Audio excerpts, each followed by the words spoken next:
Hi అండి, welcome to my channel. ఈరోజు వచ్చేసి నేను పనస గింజలండి. వీటితో అయితే కూర చేస్తున్నాను. చాలా బాగుంటుందండి. రోటీ, చపాతీ, పుల్కా దేనికైనా సూపర్ కాంబినేషను.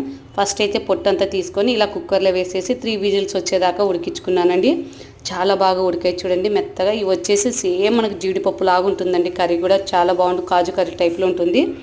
అన్నిటిని అయితే రెండు భాగాలుగా కట్ చేసుకున్నానండి విత్తనాలని. ఇప్పుడైతే ఒక కడాయి తీసుకొని అందులో నూనె వేసాను. నూనె వేసేసి కొంచెం తాలింపు దినుసులు, అలాగే ఉల్లిపాయలు, టమాటోలు, పచ్చిమిర్చి వేసి బాగా మగ్గించిన తర్వాత ఉప్పు, కారం, పసుపు, ధనియాల పొడి, అలాగే కొంచెం వచ్చేసి కాజు పొడి అండి, ఎండు కొబ్బరి, కాజు వేసేసి గ్రైండ్ చేసి వేసేసాను. వేసేసి బాగా కలుపుకోవాలండి. మనకు కలిపిన తర్వాత మనకు ఎంతైతే గ్రేవీ కావాలో అంత వాటర్ వేసుకొని ఉడికించుకోవాలండి. అంతేనండి. ఫైనల్లీ కొత్తిమీర వేసేసాను. చాలా టేస్ట్గా ఉంటుంది, సూపర్గా ఉంటుందండి.